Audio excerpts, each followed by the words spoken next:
Hi, Richard. It's good to see you again. You're here for Sterilization Standards Week with AAMI.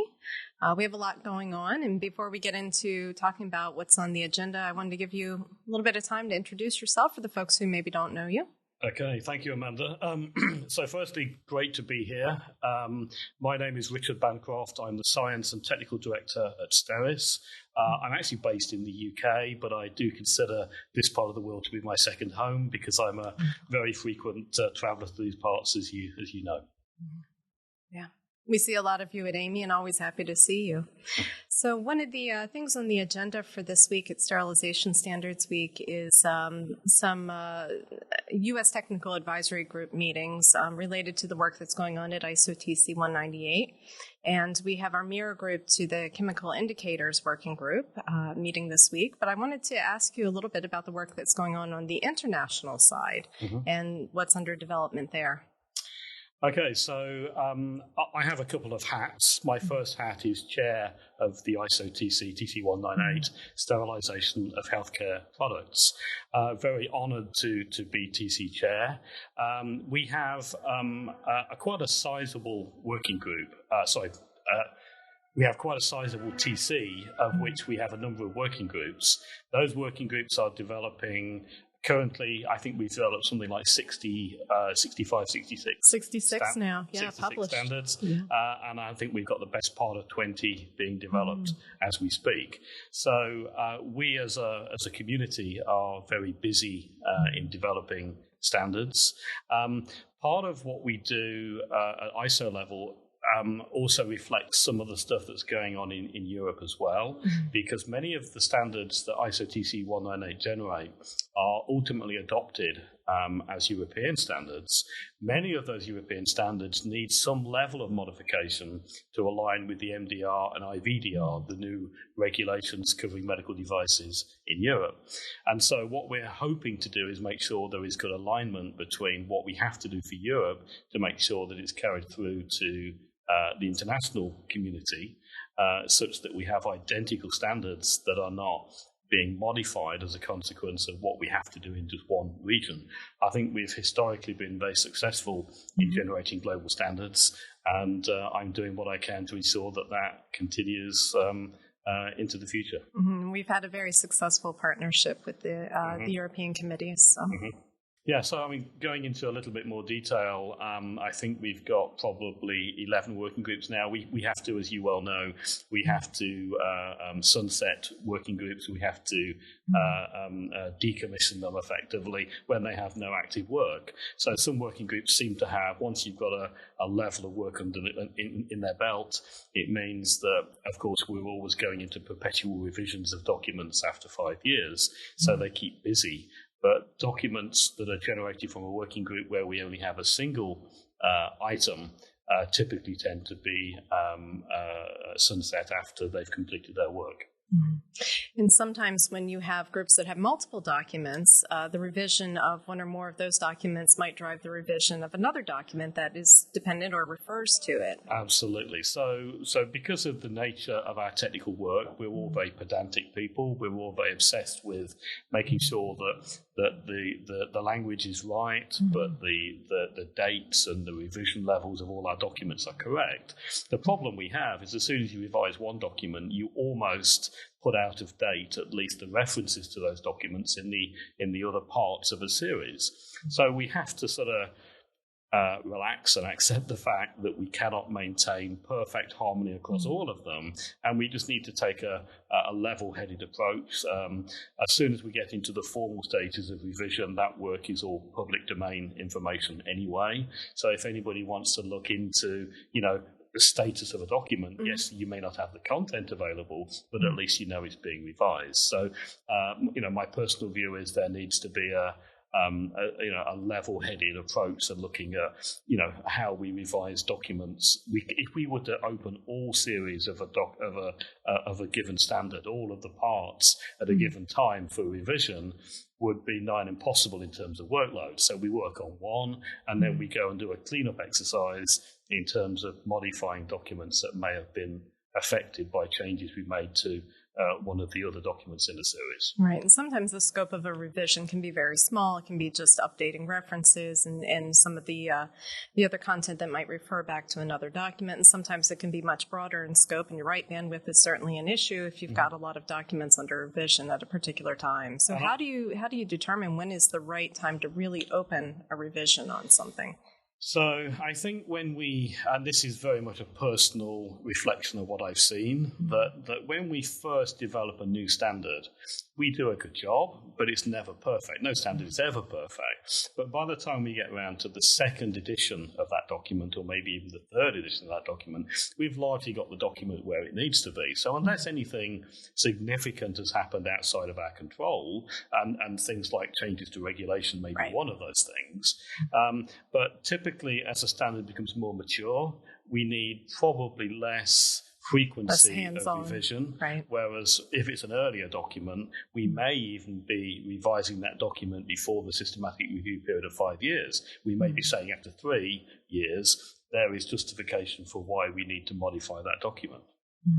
And there are certainly times when a document is, it can remain in place for a couple decades, where it's the content is, just fine as is and might not warrant revision, and others where you see that content being updated on a much more frequent basis because the technology is changing more quickly. Exactly. So technology does change, and particularly in the medical device field, it of course, it is always moving forward for the right reasons, but equally, the laws of science don't change. So if you've got something written that is of fundamental importance using established principles of science, that's not going to change. What will change is how we apply that science to technology and how technology is working with the science that we have. But typically, there's no justification for modifying a perfectly good standard for the sake of it when it was, state of the art 20 years ago. It could still be state of the art today because the laws of science don't change. Technology is what changes. Absolutely. Tell us a little bit about what's going on specifically in Working Group 6.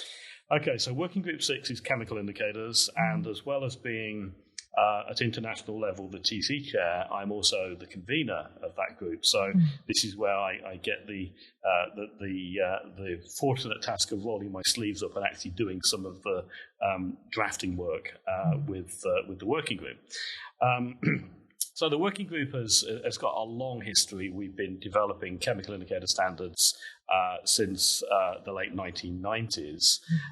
So a lot of that I've been both a member of the working group as well as for the best part of 15 years, the convener of the group. So we've been working on the chemical indicator standards, which are used to verify or show certain aspects of the sterilization process. So they're used to monitor the processes we use to sterilize medical devices. So we have a Part 1 document, which, like many other Part 1 documents of a series, establishes the general criteria for chemical indicators, but we then move on to specific parts that go into more detail. For example, parts 3, 4, and 5 all deal with the area of steam penetration, which is, of course, fundamental to steam sterilization of medical devices. And then we also have published at the end of last year a Part 6 document, which gave specific steam penetration test requirements for small steam sterilizers and provides devices for establishing that steam penetration performance. The parts 3, 4, and 5 I mentioned a moment ago have been revised twice already, so they're on their second edition published. But we've just started revision of the third edition, which is probably going to take us another year, 18 months to complete.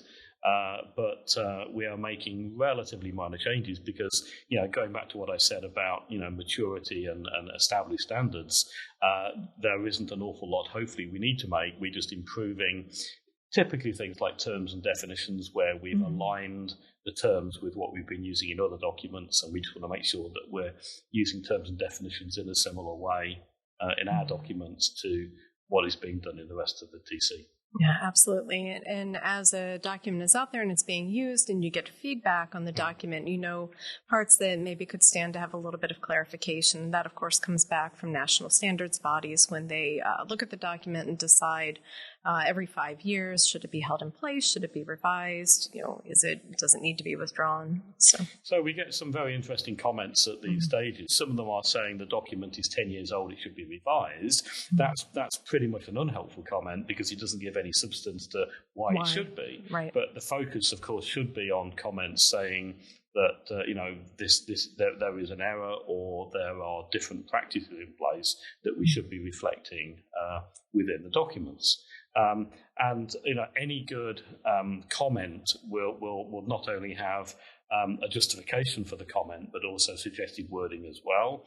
And because we're in these relatively mature standards now, you know, there is no reason why if somebody wants a clause rewriting, they don't give us their suggestions for how to rewrite something. Yes. And that, from a working group and convener perspective, that's a great comment because we can just take one look at that and say any objections, and if there's no objections, it's just an accept, and that comment will go forward. Whereas if people say, you know, redraft this without providing alternative text, then we're going to have a long discussion within the working group to see whether, firstly, the comment has merit, but secondly, you know, how do we then wordsmith something without taking up a lot of committee time in order to move the document forward? So that's why we always prefer those former type of comments. Well, absolutely. It removes the ambiguity around what the intent was of the comment. So absolutely. Well, congratulations on publication of Part 6. That was quite a lift. And yeah, I'm trying not to publicly declare how long that document was actually in development, but suffice to say it was more than a decade. And the reason it took so long is because it was actually 2 work items. If you exceed the ISO prescriptive timelines for development, the work is cancelled and has to be reinstigated. That happened for Part 6. And as well, we've had a number of intra-laboratory studies conducted where we recognised that we didn't have sufficient scientific knowledge of what was really happening in order to write the standard properly. So we can sit around a table and think we know what we're talking about, but ultimately it's always good to have labs working behind us and in support of us who can do the work and confirm that this is the right way or this is the wrong way. So 2 work items and 5 round-robin or inter-laboratory studies in order to form the technical basis for the revision of the standard that we published at the end of last year. Wonderful. So the interlaboratory testing is fascinating. We should dig into that at some point in a future conversation. But tell us a little bit about the revisions of Parts 3, 4, and 5. Those are underway now. They've been, I think, in development maybe a couple of years at this point. Yeah, so these are reasonably mature standards, as I mentioned earlier. So I don't think anybody would be looking to walk in at this stage and say they're not fit for purpose. Right. Just to highlight that the reason we're developing them now is because of a systematic review every 5 years that tells us whether to reaffirm them or revise them fundamentally. The interesting thing is that if there was anything fundamentally wrong with the document, we can always instigate that process early. So there can't be anything, almost by definition, wrong with the document because we've waited until the systematic review to begin revision. So all we're doing is tweaking and improving the standard. And I'm not one for making changes for change's sake, but if there is a clarity benefit or a technical accuracy benefit in doing what we do, then that's what we should be doing.